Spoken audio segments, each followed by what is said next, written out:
I think after the opening 2 games, Gingerbread fans will have come to Ashton this afternoon hoping that this year was going to be one where we'd finally begin to turn things in our favour results-wise here in Tameside.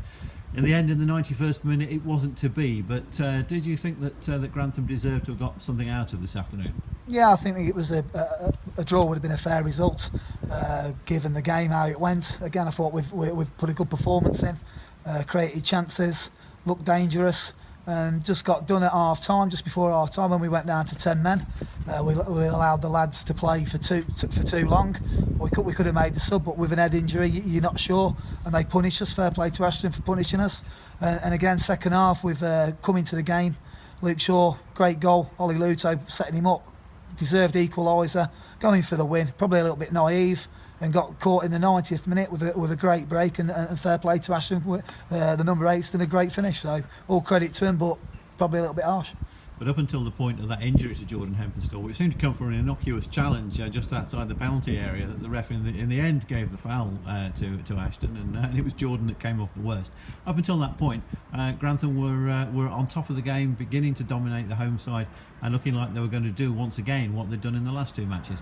Yeah, again, we're playing model, working hard. I think the closing down probably weren't as good as what it has been in the other 2 games, but no disrespect. I mean, Ashton have worked hard as well. Two good sides. I thought overall in the game, as I've said, a draw would have been a fair result, but all credit to Ashton. They've took the free, and fair play to them. Kieran made a good save to keep it at 1-0. But the Gingerbreads went forward up the hill into the wind as well as the slope, and took that chance, and they did look as though they were going to go on to win the game.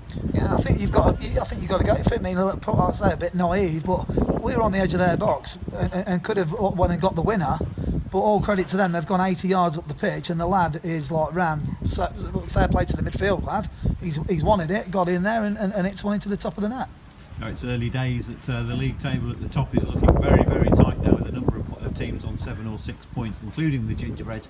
On Tuesday night, Colville come to the Mears. You've always got that little bit of history with them, but how important is it that Grantham gets straight back into winning ways on Tuesday? No, it's good that these games are thick and fast, but if you ain't, I say this league is unforgiving. If you're not right, you don't get results, and we weren't on the money today, and that's why we've come away with nothing. You've got a big bang on, all of our lads doing what we need to do, working hard in the jobs, and we'll pick results up.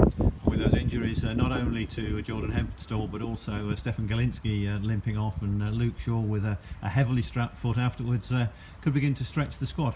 Yeah, again, we had a lot. I think Steve-O's found some gains for some of the squad players, but we've got enough in that changing room to jig it around if after. But hopefully the lads recover and the injuries ain't as bad as what we think they are.